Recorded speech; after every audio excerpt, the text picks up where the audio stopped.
Are you there? Okay, can I come to that, Chairperson? We'll get to that. We're trying to, but it's about the contract that was given, EPW contracts. That is what I heard, eh? Member Beatrice?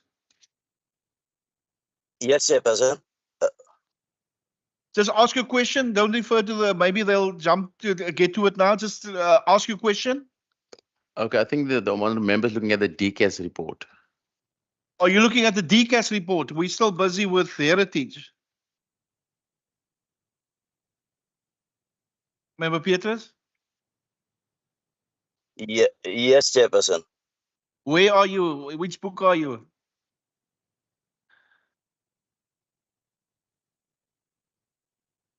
Can we move? We still in heritage. That was the last questions on heritage. Is there any other questions on heritage? Member Nkontlo? Member Petrus, you'll come back to us, eh? Member Nkontlo? On page 73 and on page 77, Chair, those are my last two questions on the heritage. I just want to know, I think on the unspent conditional grants, I see on the one that the purpose of the money had to be changed due to challenges of the site to putting an interpretive signage at the cave. I just want to understand why was this, seen after the money was sort of allocated for something else, and whether the Gugulu 27 site that has that process been completed of the maintenance and the signage put up in Gugulu. Fortunately, I stay in Gugulu so I can walk there. So if you give me an answer, I'll be able to walk today and see if the signage is put.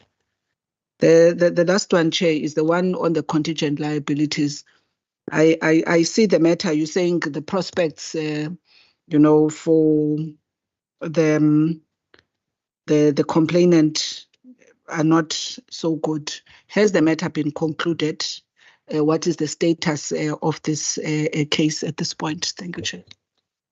Thank you. Before I give the Member Petrus, are you with us? Is that you're on the wrong book or right book? Okay. Be installed. I actually received an email from the City of Cape Town on Tuesday this week, in which they say that an update on the restoration of the memorial, a restoration proposal and cost estimate was received, reviewed and approved. The work will be completed before the end of the third quarter, i.e. March 2025. So once the city does that, we can move ahead and install the interpretive signage.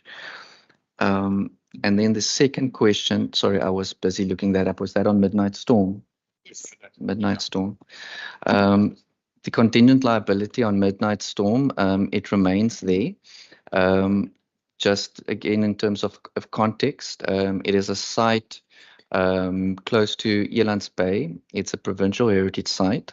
The owner of the property took HWC to court, claiming that HWC has sterilized their developmental rights, given now that it's protected as a provincial heritage site.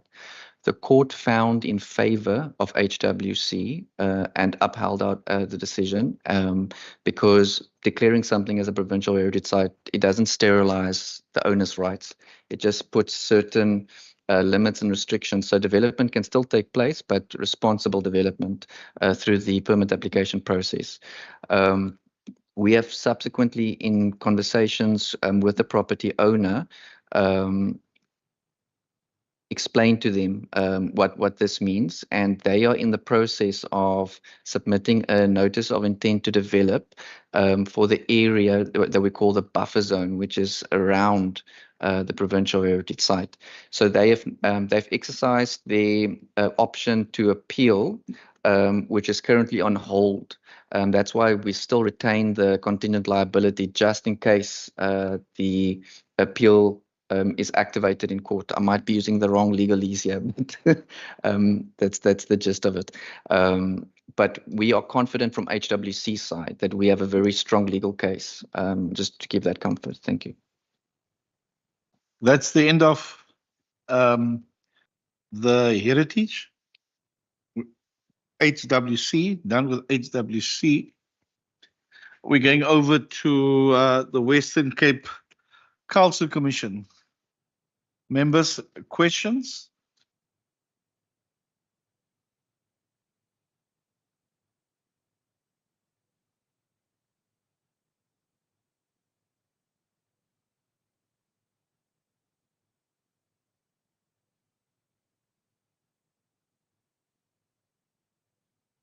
Is there questions, members?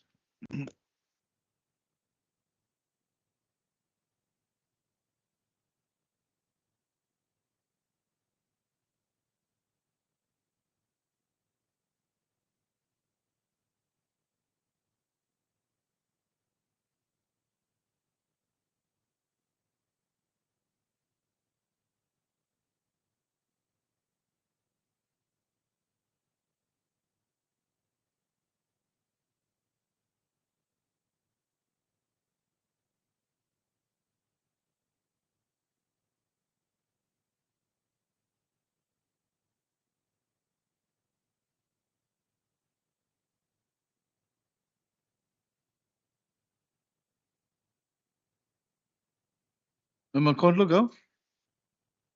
Yeah, we're doing entire book, yes, that's right. It's only the department will go part by part, but this is the entire book.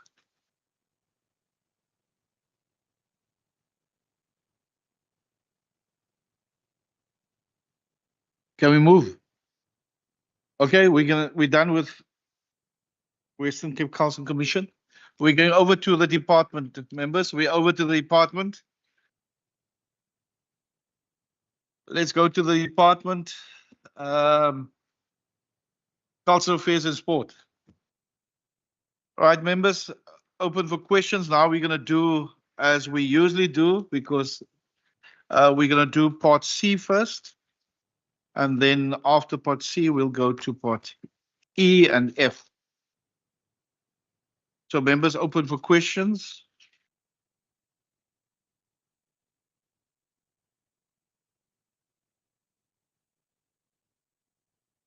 It's just here on page 152, the new cases, the fraud cases, new cases 22, 3 and 24, 3 cases. I read somewhere, I don't know if I read here, somewhere one guy went to prison for 18 years. It's this part of those cases here. There was a guy that went, one of the employees, one of the books here that I read, that the guy went to, it was reported and he went to prison somewhere. You must just check. I saw it somewhere in the book. I don't know where I saw it. I can't find it now. And then so that is my first question, 152, the new cases. Member under governance, is there questions under governance? Member control governance? On page 150, Chair, on the risk of sufficient support to youth. I see in the, when I looked at the legislations that the department considers, it refers to a Western Cape Youth Development Strategy of 2013. So my question, Chair, specifically, and it relates to this particular risk. I'm not sure whether is this the departmental strategy on youth that they are utilizing, the one of 2013, you know, and whether as the department they have done any particular update of that strategy, because it's almost 11 years later. And if they are referring to a risk of support, you know, to youth, what exactly, in as far as this particular department, they are doing around, you know, responding to strategic challenges of youth in the province, especially because the issue of youth development is a cross-cutting issue. It is not only an issue of the Department of Arts and Culture. You know, when you refer to NEET as an example, youth are at risk in terms of economic participation and many other things. So when you are sitting and I'm assuming you would answer, you are implementing your departmental strategy of 2013, and I'm not sure the extent to which you are also even able to influence other departments and the portfolio of work that they're doing towards youth. So I'm interested in you explaining to me how this particular risk that we're explaining here came about and what exactly is the extent of work that you are doing for youth development as this department. Thank you, members. Any other questions? Over to you, HOD department.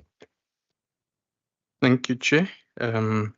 We're going to have 2 or 3 colleagues talk to this one. The strategy is the Western Cape government strategy, and it's due for review. Jackie is going to talk about when the review is going to happen. So I'm going to hand over to Jackie, Chair. She's going to talk a little bit about what we are doing in the youth forum, which DCAS chairs, and what we are doing specifically as DCAS. And then Danielle from sports side will cover a little bit more as well. So Jackie. Thank you very much, and thank you, members. So the 2013 strategy is the Western Cape Government Youth Strategy. It's not the department's youth strategy. And that strategy was developed by .P and is currently being reviewed with plans for an updated strategy next year. And that is always the Department of the Premier's Policy and Strategy Unit who is responsible for that. In terms of that policy, one of the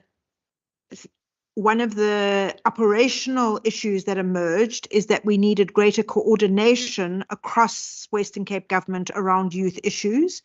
And the Department of Cultural Affairs and Sport, because we have one of the bigger youth budgets and reach, was asked to chair a transversal youth forum, which was convened. It started off developing norms and standards for youth programs, and then it has been operating for the last 2 years. It meets monthly and has representatives from all the departments on it. And we chair that transversal committee or forum. And in addition, this year, we started a whole of society youth forum where we invite NGOs and others working on youth issues, and that takes place once a quarter. Because we are the champions of it, the risk that's been raised is a transversal risk, but because we champion it, we raised it in the provincial risk register on behalf of everyone, and then everyone with youth programs has some responsibilities around that risk. So that's at the macro level. In terms of what the department is doing, obviously many of the department's programs touch on young people, and the department has a very big footprint in relation to youth. And if we look at the current thinking around youth development, the work of the department can be bucketed into 3 buckets. The first is we do a whole lot of upstream work, which is to build the protective factors to prevent young people from becoming at risk. That includes the work of libraries around reading. That includes the work of Year Beyond around catch-up programs and reading. And it includes the work around early childhood development and parenting that's done both by Year Beyond and by recreation centers. Then we also, and Danielle will talk more about that, are building behaviors in young people through their participation in after-school programs, either in sport or in arts or in academic pursuits, that are protective and keep them out of harm's way at the most risky hours, which are the afternoon and early evening hours. Then the second bucket is around transitions and supporting young people to transition from primary school to high school and then from school into their next. And the department plays a role because we are part of the transversal pay program, but we are also implementing EPWP and other programs where we help young people find their next. And through our sector development programs, either in sport or in arts, we also create pathways for young people. Then the last bucket is the bucket of addressing the needs of at-risk. Oh, and under transition, sorry, I forgot to mention, we also do a whole lot of work around mental health. And we know that the well-being of young people is very important for them staying on a positive trajectory. And Danielle will talk more about that under MOD. But also we do other things around kind of well-being that were spoken about in the earlier committee. Then the last bucket is what we do for youth who are already at risk. And that includes NEET youth who have not transitioned from school into the economy and find themselves on the peripheries. It also includes youth who might be engaged in substance abuse or in gang activity, as well as young people who are facing a range of well-being challenges, mental health challenges, or special needs challenges. In relation to that last bucket, Year Beyond is a dual beneficiary program, works on both the upstream and the high-risk buckets. So it provides the protective factors with the work it does with children, but then it also provides an opportunity for NEET youth to re-engage in the economy by providing a bridge into the economy. And then two of its programs focus on youth with high risk. The one is the at-home learning program, which takes children with high levels of absenteeism that are identified by the school and does home visits and walking buses to bring them to school, and a kind of buddy system, big brother, big sister buddy system to address the absenteeism problems and some of the other challenges. Some of those children have actually dropped out of school and need to be brought back into school, and some of them need referrals either to the Department of Health or Social Development. And then we also work with adolescents around anger management issues through Shakuma Moving Mindsets program. And that's really to build positive emotional regulation behaviors in adolescents who are struggling with that. So I think across all of those areas, the department is very active, but maybe Danielle, you can add a little bit more about the sport. Great, thank you very much for the question, member. I'm not going to add much to what Jackie said because I think that was a comprehensive overview, but sports and recreation, we create safe spaces. So at DCAS, we believe that we are the Department of Hope, Joy and Happiness. And through sports and the arts after school programs, we create those safe spaces for youngsters. So we create the safe spaces for youngsters because they are funky programs that draw them. They are caring and competent coaches that create a psychological safe space for them. So we are very intentional around creating safe spaces for youth in our after-school program. We are intentional around the programming. We are intentional around developing their resilience through sports and arts, and we are intentional around creating pathways for them to excel. So pathways for them to excel in sports, to district championships, provincial championships, national championships, where they bring home gold and they feel that they are achieving, and also opportunities for them to excel in the arts arena in performances. So creating opportunities for them to showcase their talent. So there's deliberate intention within the department to ensure that we expand the safe spaces that we are creating, that we expand our after-school footprint in the sports, arts, after-school program. Thank you, Chair. Yes. Yeah. CFO, you got it?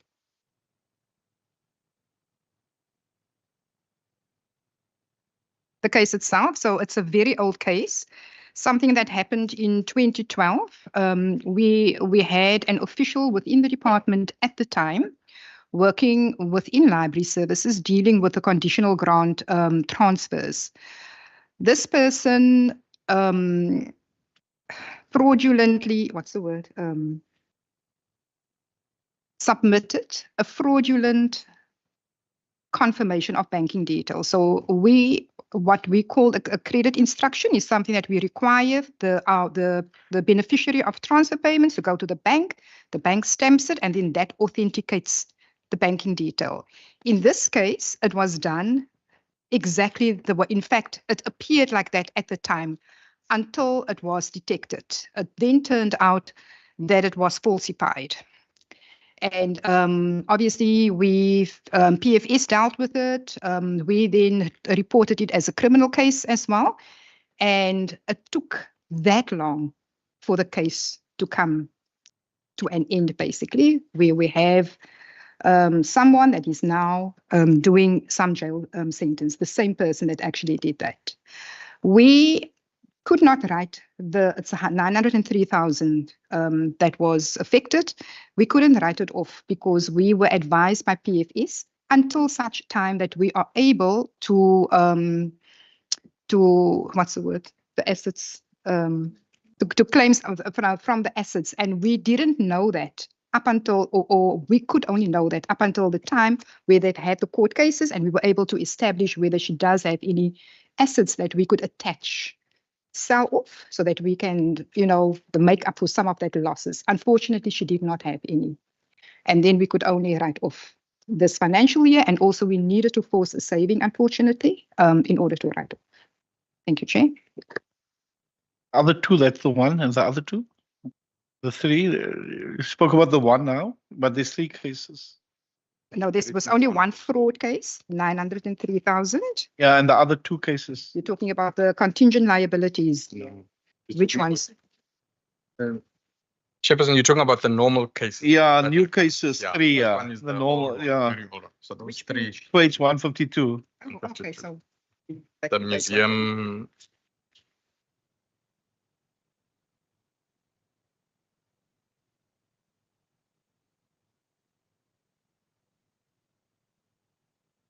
At a high level, one of them is with PFS. It's alleged fraud in a museum, and it's still under investigation. They're at the tail end of the investigation, and soon I'll be receiving a report. The other one was in one of our staff in Heritage Resource Management, who altered or altered an email. What would you call it? But it's got manipulated an email. So an email was alleged to have been sent on a different date than what actually happened, and she changed the dates. That one was concluded, but it's still reflecting, but it was concluded earlier this year. And then the third one is also allegations of fraud in a museum, which PFS dealt with. Thank you, Chair.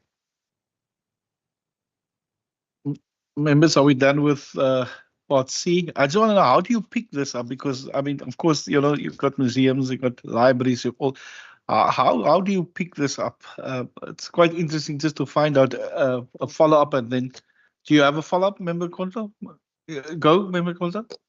Okay, my follow-up, I think, to the youth development team is that when you refer to the department running the biggest or the bigger youth budget, what do you mean? What budget is that you're dealing with vis-a-vis what you have stated in page 150 as limited financial and human capacity? Maybe if you can just explain that, but also if you can explain to us the key emerging risk of deterioration as the Department of Social Cohesion. If you can maybe share more about what that risk is, how do you come about it, and what are you doing about that risk? Thank you very much, HOD. Over to you. Thank you, Chair. Jack, you cover that one. How do we pick it up? In these particular cases, the one was a hotline. The other one was one of the managers did the work.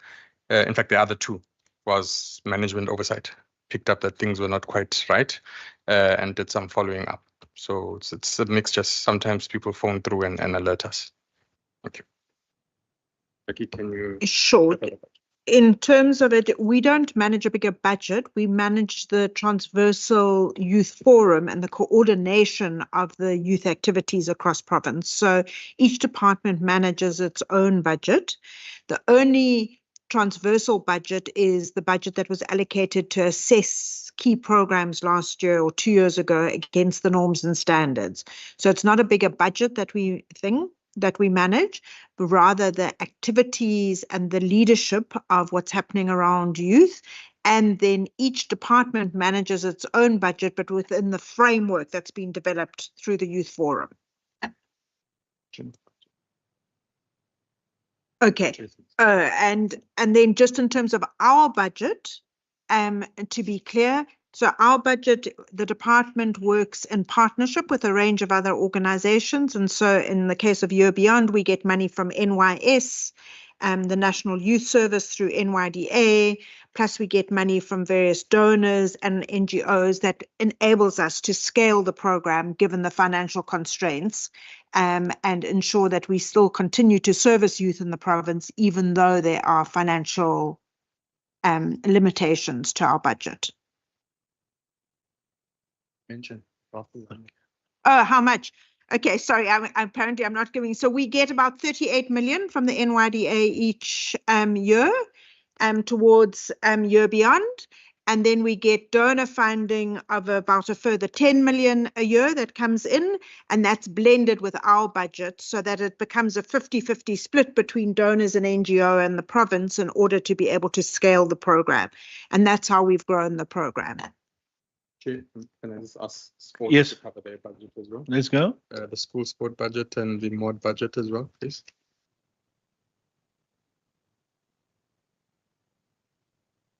So the mod budget from the equitable share is to the value of 40 million, and that is essentially for stipends. It goes towards stipends for coaches. We also receive funding from WCD specifically for equipment. So that's all from equitable share for the mod program specifically. Then there is conditional grant funding as well that we receive, but that particularly goes towards school sports. School sports is about creating the pathways for the talented learners. So the conditional grant school sports budget is to the value of roughly 10 million, Richard. Thank you.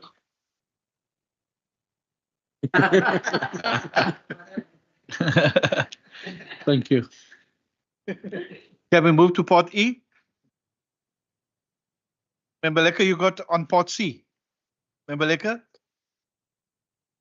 Thank you, Chair. By way of a follow-up, I just want to check with regards to establishing social cohesion,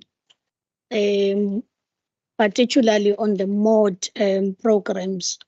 What is the criteria used to identify these centers where they are situated? And two, Chair, in terms of the funding dispersed to these mod centers, what is the criteria used and who pays for the coaches? Thank you. HOD? Thank you very much for the question, member. So the mod centers are based at schools. So it's a combination of primary schools and high schools, more primary schools than high schools. The schools are identified through our partnership with WCD. So collectively, we identify the schools. The funding of the program comes from ourselves, Cultural Affairs and Sports. We fund stipends for the coaches. We offer them a 1-year contract. It's a very small stipend that ranges between 4,000 and 12,000, depending on whether they're assistant coach or head coach or mod center, whether they manage an actual center. Education then supplies the actual infrastructure, the safe space. They give our coaches access to computers, access to their facilities. So we sign a service level agreement with the school that we're going to be implementing the program. And what the school needs to do is ensure that the physical space is indeed safe. from 2 to 6 in the afternoon. So in an ideal world, one would want to see an extension of the after-school program to all schools, where all schools have a mod program, where the school day is extended to 5, 6 o'clock to create a safe space for learners, for youth to engage in sports, arts, and cultural activities. I hope that answers the question, member. Thank you. Thank you. Just maybe just a question. We've visited some of the schools, you know, with the MART programs. We've done that previously. Now I'm asking myself, and I know, I mean, you know, it's working and coaches and all of that. Some schools use educators and so on to have after school programs. Others you must pay. I'm trying to understand that. You know, some do it because for the love of it, and they don't get stipends, and they do it because they do it for the broader good, keeping children off the school, off the streets, and all of that. I've been to a couple of schools where, you know, and then teachers, of course, say, you know, we can't do it because we overworked, we must mark, we must do this and that. And I think what Member Lecker was also asking is, you say it's the education department that tells you, you know, where the location is. But some of those learners from the one school cannot get to the next school because it's too dangerous. And, you know, because in one area, you only have one MOT center, but those learners, to get there, for them, they must get through territories of gangs and stuff, and they can't get there. So I'm just trying to understand. I heard what you said this morning. Also, you're trying to create partnerships with tertiary institutions and private business to extend the program. Maybe we'll ask Mr. Davis to put something to you, because I think there's a need, because like you said, keep youngsters out of gangs, teenage pregnancies and drugs. We know all of that. But my question actually is, how do we roll it out faster to as many schools as possible with your private donors and all of that? Because not all of our children can get to the school because of the areas they live in. So I don't know if maybe you just want to comment on that. Thank you. If I may, Judy. Yeah. Okay. So just briefly, I mean, I welcome the question. We love it because we want to get it out there. And we're going to explore to the best of our ability with education. So we're having our first engagement next week. We'll continue with engagements, and any bright ideas are welcome in terms of how we can take the program forward. That's it. I don't have the answer. Member, with you? Yeah, we actually, a couple of committees, I think, are in various ways grappling with exactly the same problem. Certainly this committee. I do suggest, I don't want to sidetrack your meeting, but I do suggest we look at some joint oversight between a couple of committees that from different angles deal with exactly the same thing. How do you keep kids productively engaged throughout the day?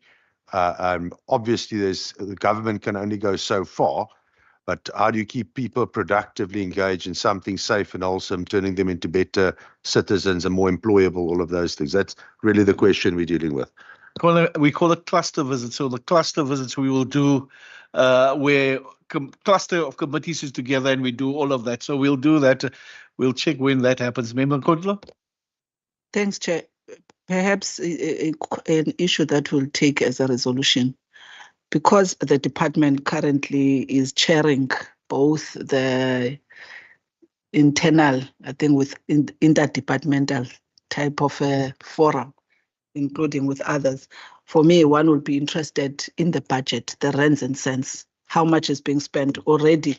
I think if you listen to the response, you get there's already almost 100 million, you know, that is spent on what is termed youth programs, just from this department. So perhaps we can get the entire youth budget that the province is spending and look at the outcomes, because I think the anxiety that you are raising is exactly what we see when we go on oversight. We see escalating problems of young people, whilst government, and it's not only about Western Cape government, across, there's always saying that there's money that goes to youth development, but outcomes and impact are not telling, So it's important that from here, we follow the money, that indeed these particular programs that are being implemented, how do we see that money, those 100 millions, making an impact? So perhaps the department can help us to get that particular budget through that forum.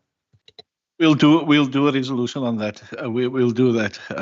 You can see we're trying to as public reps. I also think we out there, and I know you out there, but I think many of our youth are still going astray, and young girls being impregnated and those type of things. So we're really passionate about that. But I know you too. But maybe we can have engagement again on that matter. I think.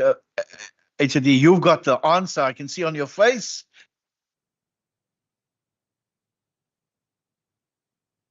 I do have the answer. It's not as easy as it sounds. The risk with what you're asking for is that education is also doing youth development. So children being at school from that time to that time is youth development. I don't want education's budget to fall into this pot. The budget that must be looked at is which are the budget that is specifically looking at risk areas. So after school, and very targeted budgets that are meant to address risks, and not just because education is doing great work. But I mean, then it's going to look like we've got 30 billion towards youth development. Let's look at the ones that are specifically claimed to be addressing certain targets, and we see what we can get from there. Because the work we do, I know those that are not in our group are struggling, but those that are in our program are doing very well. So all we need to do is grow it. And that is why Danielle has got these partnerships and everything. But these are tried and tested programs. All that needs to be done is for them to be scaled, so that all the kids you're talking about who are not yet having a mod center have a mod center, because it works. Thank you, Chair. Thank you. HAD is some, yeah. Just wanted to make one point about the contribution. So one of the interesting statistics that we picked up last year was when we sent our team to Johannesburg for the National Summer Games, 37% of the team came from the mod centers. So what it has meant is that Daniel and the team has introduced sporting codes in those mod centers, and the team would have previously only been youth that played in clubs. But now we've actually steadily gone from 15 to 25 to 37. And the interesting thing would be after this year's Summer Games, because we are still the defending champions, the team may actually go to over 50% from the mod centers. So I think that for us is a tangible contribution, because they're now getting skilled in various life skills and in some sporting codes or whatever their choice may be. And I think that for me is tangible, because then after this, they should go into the clubs. And then you go from the school into your Saturday clubs and whatever other sporting federation you may want to join. So I think that is a positive, Chair. Thank you. What's the cash they brought back? What did they win? They won gold. Gold. Money. Yeah, that was gold. That's what they brought back from Joburg. I was just thinking because, Mondale in Mitchell's Plain, when they participated there, they brought to the school 100,000 back. Winning that is what I'm talking about, the school taking interest and developing players to go. So I'm talking about that as teachers getting involved and so on. I want to say, guys, members, we're going to move. We're going to move, members. Member Lekker. Is your hand up? You can go ahead, Member Lekker. No, we had E first. A, B, C, D, E, and then F. No, we're not done with E. E now, and then F. Member, because I've got something on F, but on E, but you go. Okay, before I get to my usual, can I just get an understanding of the irregular expenditure on page 191? I see there are about 3 transactions, I think. 2, if I'm not mistaken, they are said to be condoned. Okay, the other one, it says non-compliant expenditure was approved by the AO on this one, and then the other one is condoned. Maybe give us an clarity and insight about these irregular expenditures.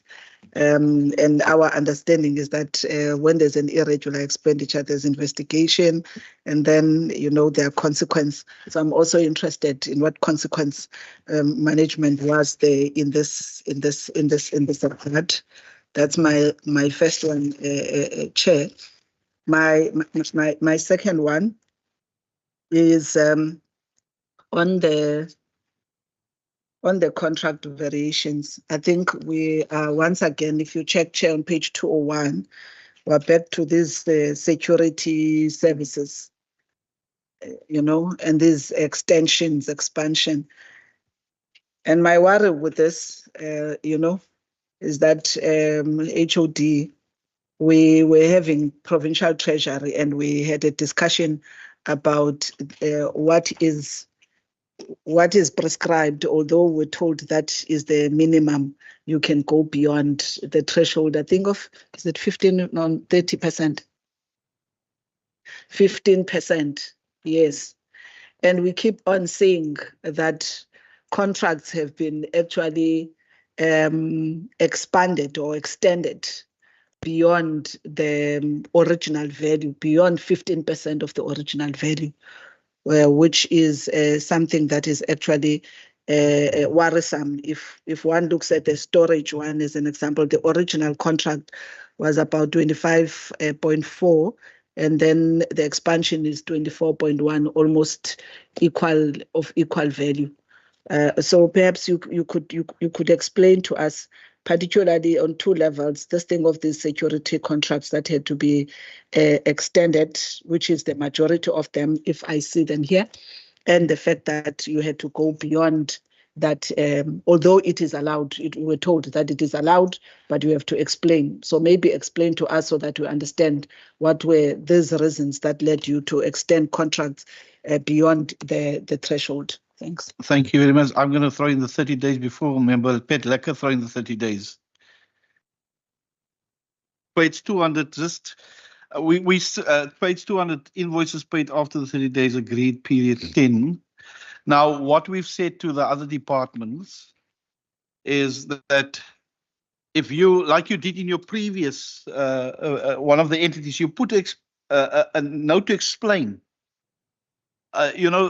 Like yes, 10 invoices not paid, but there's no explanation. It just says very vaguely challenges capturing errors. Sometimes what we found about some departments, sometimes there's an error, but it's not the department's fault. Or people submit the invoice, but the banking details is not there.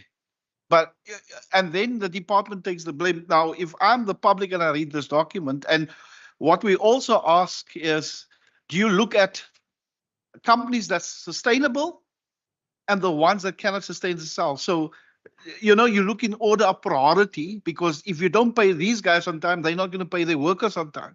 So just some explanation on how do you get to that, and maybe more explanation saying, about the 10, because maybe you pay it in 31 days or 32 days, but it's outside of that period. Maybe just more explanation on that. And if you can, look at that way going forward. Member Lekker? Thank you, Chair. Chair, maybe a way of expanding from what Member Nkondo asked in page 192.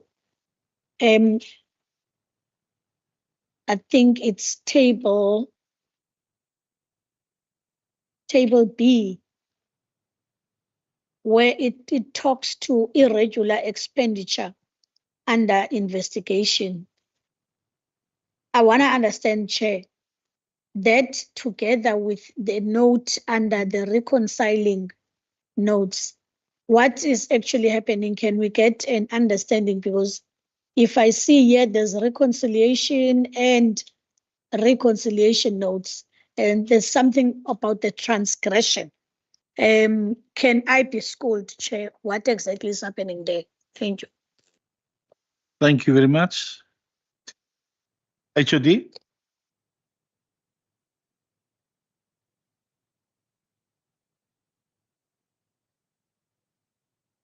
Thank you, Chair, and thank you, members, for the questions. I'm going to start off with the 15 million irregular expenditure, just to provide some context.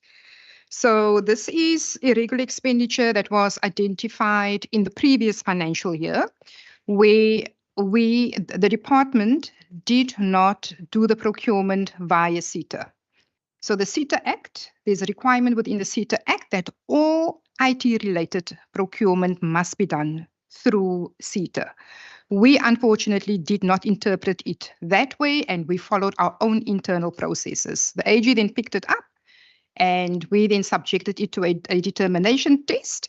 And PT, the condonation committee, approved or condoned the irregular expenditure on the 30th of May. So it was really just because of a transgression of the CETA Act, why we then, which then resulted in irregular expenditure. Remember, you wanted to know about the 11,000, so that was also it was the late capturing of the actual order. So it's our internal processes that then resulted for that particular process to result in irregular expenditure. That is the one on page 191. Then there was a question about the difference between the reconciliation and the details of the irregular expenditure under assessment. So the one on top, member, it starts out with the opening balance, which was in the previous financial year where we had 493, which is the 480,000, which after the determination test was concluded, it was found that it's not irregular expenditure. No acts were transgressed. Therefore, we removed it from the irregular expenditure register. And the balance is the 11,000, which is explained on page 191. That's irregular expenditure. Then we're going to go to the variations, which is on page 201. So, Chair, I just want to point out there are explanations to the variations. Is on page 202. So you'll see what we've done. So there's a whole lot of security expansions, and the main reason for that was because of the provincial transversal security framework that was extended. So security services in its very nature is a very difficult commodity. So there's a whole lot of other processes that needs to happen. So the process does take some time. And that is exactly the challenge that Provincial Treasury faced in terms of concluding all the processes to renew the transversal contract. Therefore, all departments that were participating had to extend, and that is the reason why we are then disclosing the expansions or the extensions. Then the one about the storage. So you will see also with in our contingent liabilities, we disclose the TRF case. So the TRF case relates to equipment that we purchase. It's more like games, recreational equipment that we purchased that was defective, and therefore we then took them on, for lack of better words. And we then believe that we shouldn't move it. In fact, we attempted to give it back to them, but they refused to take it back. So we are storing it in the same place so that nobody fiddles with it until the court case has been concluded. And that's the reason for the multiple extensions, basically. I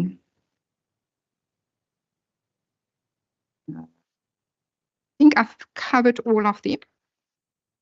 So that's a security service. And then obviously there are youth games. Expansion is mainly due to increased youth participation in the event over the duration of the contract. So we had a contract with Waterval, a 3-year contract. And at the time that we agreed on the contract conditions, there were a certain amount of participants indicated per annum. That changed. And the change came from national department. So then we had to expand the contract. Yeah, I think I've covered all the expansions. And then there was a question about the 30-day. Yeah.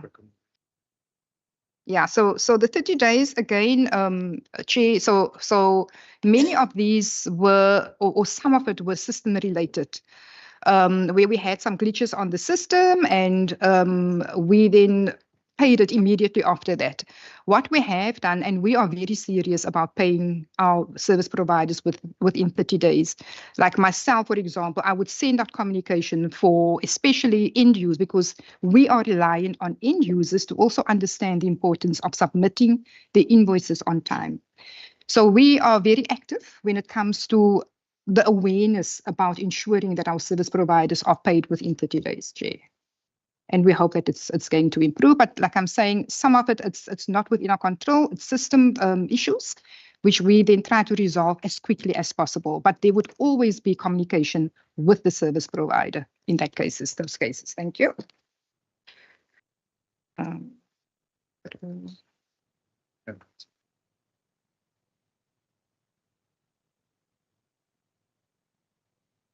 that all answered? Thank you. Member Kotler? Chair, can we go back to the irregular expenditure of page 191? I think if I heard you, CFO, you are saying on the biennial project services, there was delay in the audit. Not sure whether I heard you correctly. I'm reading what is here. The order, yes. The order. The issuing of the order. The issue of an order. Yes. Okay. There was something late. There was a late order made by yourselves as the department. Correct. So in other words, the service already was already rendered without an official order being issued. So is that normal?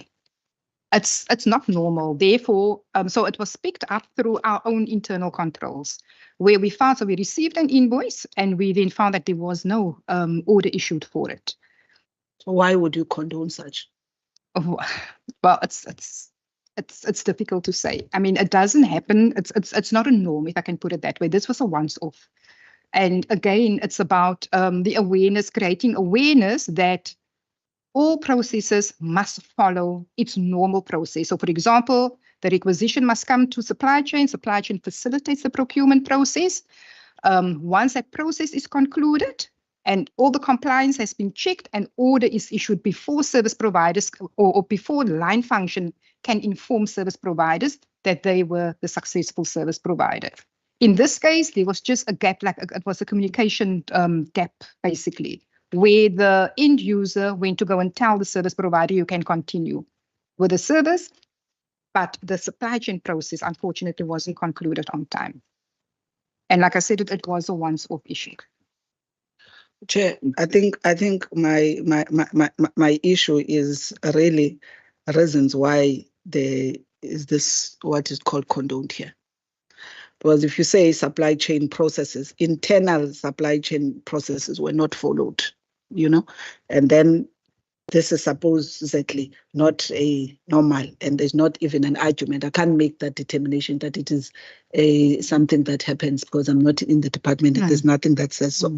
But I would not understand why such gets to be condoned, and you are not telling us of any consequences of those that actually proceeded, with an order without a supply chain process having been followed as a rule. Because that's what we're talking about here. It's a rule versus application of the rules. So if rules are not being applied, why do you condone without any consequence? But secondly, Chair, perhaps we can get the AG, if they're still here, to get involved here. Because here you have a situation where the department says they do not follow the act, which is legislation. And then the department itself and AG also made that determination that they did not follow the act.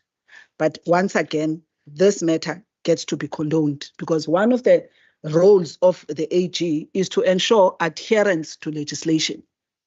So maybe AG can explain to us at what point is there a difference of opinion between the AG and the department on this very specific matter of First Coast Technologies. I'll ask the AG just to respond on that. AG, do you want to respond on that? Okay, Chair, I just want to confirm, is that the one of 11,000 that we were talking about? No. It's good. 15. It's Coast Technologies. Is it the 15 million? That's not it's not the 15 million one. The one that I was referring to is the 11,000 one. There wasn't an order issued. The 15 million is a transgression of the CETA Act. Yes, exactly. That's the one that AG must answer. Remember? Okay. AG must answer the one of CETA. The CFO speak through me because I cannot allow dialogues because otherwise it's going to be out of order. So when you speak through me, then I'll protect you and I'll protect the member. AG? Okay, Chair, can I just confirm the question? Does it just relate to if we've looked at the consequence management part thereof? Or what part of that is the question related to in terms of the 15 million? The 11,000 we wouldn't have looked at, that's trivial. We do not look at small amounts that is that small, Chair, otherwise we will audit for the whole year. But I just want to understand what is the question to us related to the 15 million, because I didn't understand exactly what the question is. Member Kotlo, go. Okay, I'm going to try very slow. I'm requesting AG to come in and respond, particularly on the CETA contract, because the department says you made an observation here, or you made a finding that they would have deviated from the CETA, which CETA is supposedly a transversal procurement that they need to do for all IT-related things. That's the law, isn't it? So they didn't. They went and procured outside of CETA. So what I'm trying to understand is that in that context where the department has then not followed what is the rule, what is the position of the AG on the matter? Okay, thank you, Chair. So we did raise a non-compliance in the previous year when we identified the transaction. It wasn't now in the 23-24 year, it was in the 22-23 year when we identified that they did not procure. So we did raise a non-compliance. We also assessed it in terms of our materiality criteria, and we reported it in the management report as non-compliance and then as irregular expenditure, and that's why it's included as irregular expenditure in that year, because the finding was raised towards the end of the previous year's audit. At that stage in the annual report, it would have been only disclosed as under determination, as they still needed to finalize determination, which was then finalized in 23-24 and then brought in as irregular. But so there was a non-compliance finding in the previous year. You answered, member? I'm answered, Chair. Allow me to make a resolution on this matter when we conclude. Thanks. We'll do that. Okay, are you covered, Department HOD? You covered? No, move on from that. Members, Member Lekker, is your hand up or not? Oh, okay. You're waiting for F. Okay. I think E is exhausted. We're at F now. Member Lekker, we're at F. Thank you, Chair. Page 235, there's a note there just below 2.5, which talks to certain municipalities that could not spend the funds that were given. I want to understand, Chair, in that regard, what then becomes a consequence as a result of not utilizing those funds and the impact to service delivery when such is happening. And then moving to the second one, Chair, page 240 on 5.3 under debts written off. There's a note there that talks to the overpayment of salaries. It is said these cases were uneconomical to pursue. I want to check because for me, there seems to be an element of negligence. Whoever authorizes the payment would have been presented with the documentation. So what then happens to those people authorizing such monies to be paid to people? Thank you. And I just throw in two quickly, 204 of the agency report, number 7, material losses. If you can just explain there, the material losses disclosed in note 25.3 on the 14 million there. And then 207 is just, the AG also went through program 3, library and archive services. The budget is 98% spent, 92% of the target achieved. But if you look at it, if you look at 98 and 92, it doesn't look huge. But if you look at the figures, it's 182,000. If you can just explain that, almost your budget is almost depleted, but you've not, your target is not achieved. I wonder if they work that out. Is it 92? If you look at 182,000, it looks misleading that 92 than 98. But that's fine. Member Kotler? He's just asking for a pause. Can the HOD department just answer, and then we'll go for another round? Chair, I think this one is relating to the various APP targets in program 3. So they achieved 92% of the targets that they've got, not particularly to this key indicator not achieved, because the only program that was audited for PDOs was the program 3. So it's referring to, if you go back to part B, all of those that were not achieved. Some might not be, I'm just trying to think which one were they. It was the number of library users that. Can I just, the reason I'm asking that question is because when we had the meeting, there's people, you have more users than this, right? Yes. But somehow there's a discrepancy because maybe Mr. Warima just tell us, because there's people visiting the site, but you may be overachieved. Can you just explain, Mr. Warima, the point that you were trying to make? Okay, Chair, it was related to, in terms of the indicators that we tested, there was one that was not achieved, and that was related to the library users.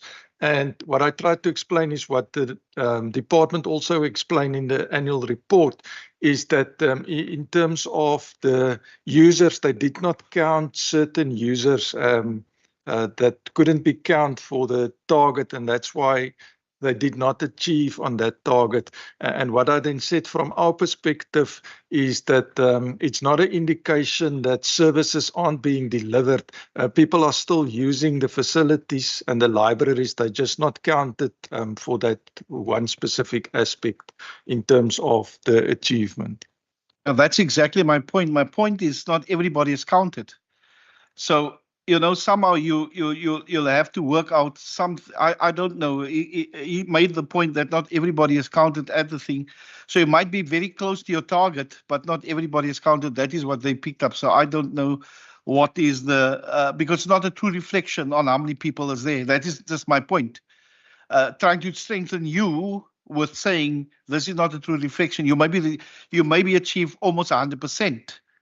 But because not all the people is counted, you at that number. That is just my point. So I don't know how you can get past that. So there is context to it. So this is the numbers we counted after the SLIMS crash, where we lost a lot of data.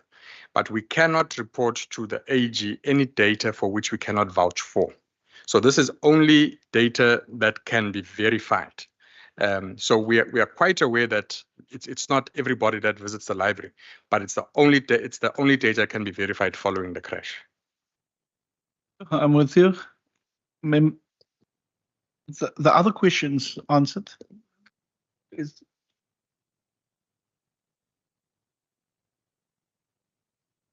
So, Chair, through you, the question related to the municipalities that was asked about on page 235.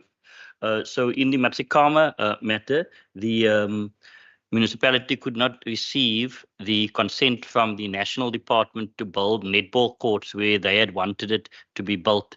So because they could not get that consent after 2 years, Treasury has the understanding that you have to return the money. So therefore, although they had been placed on the list to also have netball courts, and we had made that amount of 800,000 available, they couldn't spend it and they had to return it. We will now, in this particular year, of course, allocate that to one of the other applicants that have made an application. Prince Albert had wanted to build a multi-purpose center, and constitutionally, in terms of Schedule 5A and B, facilities falls under the municipality. We've got a very small budget of about 2 million that we contribute towards that. We can never cover the whole. So basically our 300,000 rand was towards that. As time emerged, they could not secure their co-funding on their side. So in fact, they did not start with a multi-purpose and they then returned that particular money. So from our side, we take the reasons into account, and when the applications go out to the municipalities between 1 July and 30 September each year, we send out the application form to the municipality. They are then entitled to apply, and we then use the reasons that I've articulated to determine whether we're going to support them in the future as well. But this is not our funding. In equitable share is not like the MIG funding, where they have, if you don't spend by December, they penalize you a certain percentage, etc. Our equitable share works just slightly different in that regard. Thank you, Chair. Well, I think the 204 must still be answered. The material losses, I think it is. Let me just see. Of the agency report, material losses 204.7. And then I'll give you opportunity now, Member Mkonta. Through you, I'm going to ask the AG to respond to their own report.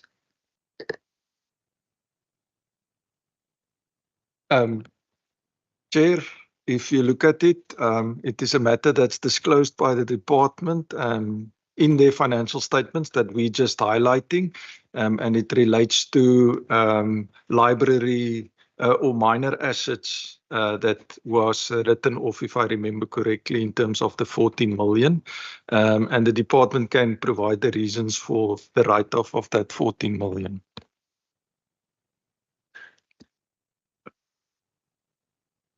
Your answers? Through you, Chair. So just for further context, it's got to do with library books. And the reason why it appears to be significant is in the previous financial year, we couldn't do any write-offs because of the system crash and the fact that our priority was to recover the data. So therefore, it's quite significant this financial year, but it's got to do with library books that we had to write off. Thank you. Member Mkonta. Page 220, Chair, on the COE. Can you just maybe tell us which directive are you referring to here? The DPSA directive and the actual date of when was that directive? Perhaps you can tell us about the contents of what it says, because you just say here, due to DPSA directive. And then secondly, 220 years on the notes. You there, Chair? Okay. And then on the same, Chair, because I just want to know for how long are these posts, the specific ones affected here? For how long have these posts been vacant? And what is this? Maybe help me understand this approval process by the Premier. what does it entail? What happens there? Maybe just take me through to understand when do you submit, what happens, you know, if you can just explain that process. Thank you very much. Okay, today. Thank you, Chair. So on 17th October 2023, DPSA put out a directive, which was, I'm battling to find the title of it, but it was basically putting a moratorium on filling of all vacancies. So even if you had vacancies that were, interviews were done, you were about to appoint, but a person had not received a letter of appointment, it had to be stopped and follow a new process. This was all on the backdrop of fiscal challenges for the whole of the South African government. So the new process that had to be followed was all approvals. Currently, approvals are done at the level of the accounting officer. All approvals needed to go to the MEC, via the MEC, then to the Premier for concurrence. So first you have to apply to advertise, and you have to list all of those vacancies. There were also limitations put on what you can advertise, so you couldn't advertise posts that are very administrative in nature. There had to be posts that are more in line with line function, but with very specific requirements. There were criteria that were set out by DPSA, and each post that you are going to advertise needs to meet those criteria. So the submission had to also do that to the Premier, and then the Premier applies his mind and then concurs. It doesn't approve, it concurs. We had quite a number of posts. I think in the first submission, we had 50-something posts because we had to stop all the posts that we were about to appoint, as well as the subsequent resignations that happened after that. Western Cape government also put in their own process. So post-October, after we had presentations from DPSA to understand what it all means, we were then given a deadline that by end November, all the Western Cape government departments must have submitted to Premier, and then Premier would consider. And then you get back your inputs based on what has been approved, then you go out and advertise. But while you're doing that, other people are resigning, then you have to resubmit again, and that is still in place.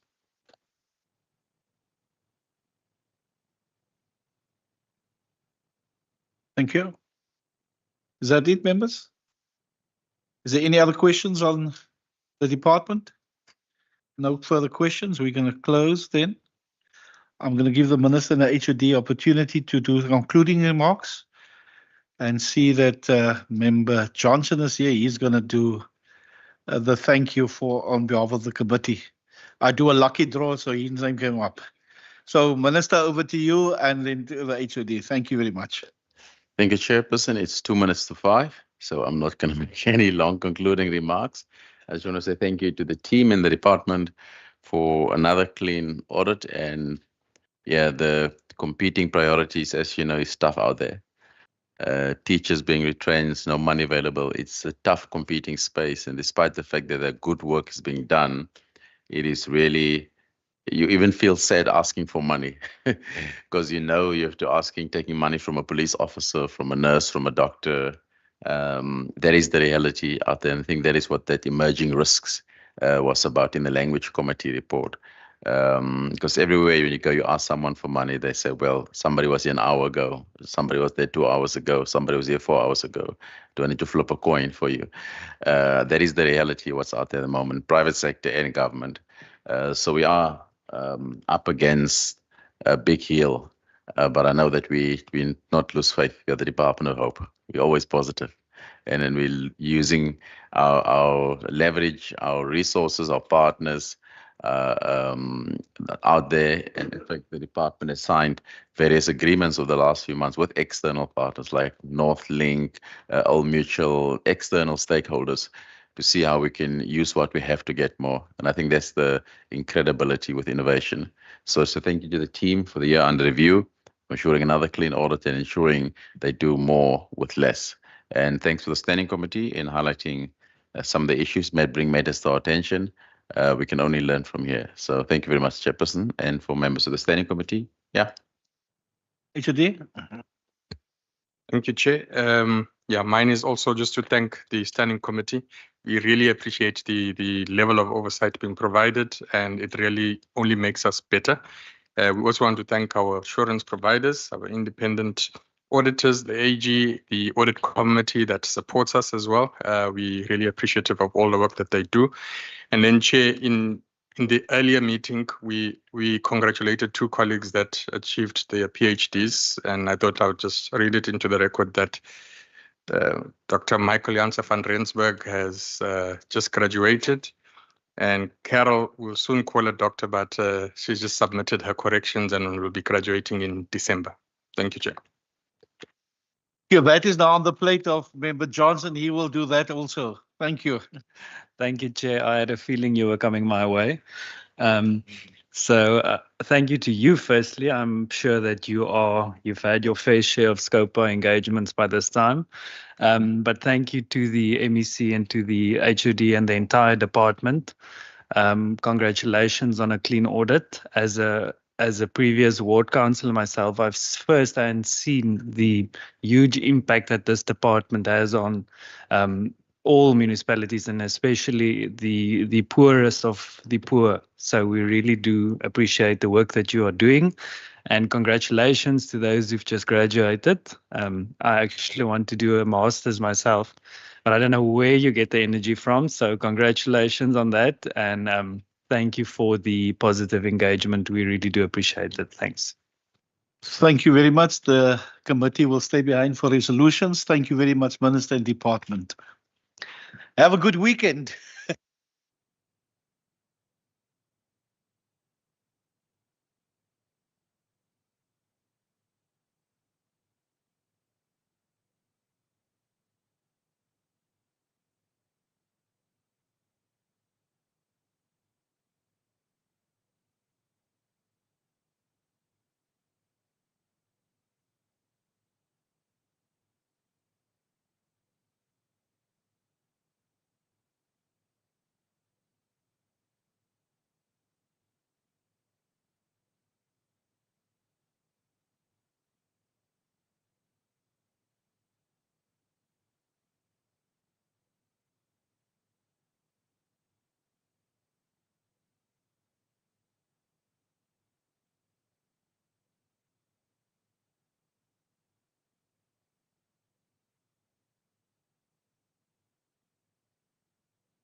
Thank you. Members, we're just going to do the resolutions. Mr. Davids is going to read it, and then you can add if we missed anything. Thank you very much. Thank you very much, Chair. Through you, Chair, members, just some documentations that the department said that they will submit in the form of our request for information. One of it is the matter of the language policy that's not fully implemented in the government departments, etc. The Western Cape Language Committee said that they can just basically forward the committee a report on how it plans to further implement and overcome that challenge. And then when Member Nkondlo spoke about the climate change and the impact on the heritage sites, etc., the department said that they can forward a list of all the heritage sites in the Western Cape and how they are dealing with those challenges. Chair, regarding the SM recommendations from the Auditor General, Chair, with regards to the EPS, those quotes, the 3 quotes, the 2 quotes. The department said that they can share those transactions with the committee chair. And then chair, basically what you spoke to the department about, chair, from your side, and member Walters and member Nkondlo basically came on in support of this, chair, regarding the mod centers and how the youth are being impacted, and the service delivery or the expansion thereof vis-a-vis the financial impact and the cash injection from the department side, chair. So there's a resolution, just basically a briefing for that chairperson. And then, chair, just your 30 days, chair, which include the footnotes, but that will be in the introduction of the committee report, chair. And then basically, chair, member Nkondlo asked just for a resolution on this First Coast Technology, the 15 million transaction that was deemed irregular expenditure, chairperson, on page 191. I don't know if the committee wants a briefing on that, chair, or how the committee wants to deal with that. And basically, chair, on your query regarding page 204, note 7, the material losses of 14.5 million, chair, the department says they can give us a report on that, chair, how they dealt with that material loss, chair. So, chair, basically just this irregular expenditure, chair, of First Coast Technology. Just how does the committee want to move on it? Does the committee want to report, or would the committee like to have a briefing on that matter? I think a report first, and if we're not happy, we can call them in just to see what the explanation is on that. Okay. I think let's go that way. Is there any additions, anything that Member Nkondlo? Chair, I would like to us to get from the AG, how do they treat similar occurrences where there's a non-compliance and then it gets to be condoned by the department? Because I think I just would want to just get from the AG's office what instruments are there to deal with this kind, especially where there's been a non-compliance with legislation. And then my other one, Chair, I think, which is what one has asked, is through the youth forum that they mentioned, if they can be able to give us an indication of departmental youth budgets. Although I think there was a disclaimer that for the at risk, youth at risk. Okay, even if it's youth at risk, yeah. I think for me, I'm okay. At least it's a baseline of something. And then lastly, I think this DPSA directive, and I think it explains, I think the HOD was explaining, I'm sure it goes with the process of what needs to be done up until the Premier's concurrence. So if we can get that so that we can just understand how that process goes. Thank you very much. Thank you. Is that it, members? There's some refreshments at the back. Please use it. Otherwise, you'll get a bill. Otherwise, you'll get a bill for fruitless and wasteful expenditure under your door. Thank you. Enjoy your weekend. Thank you, Chair.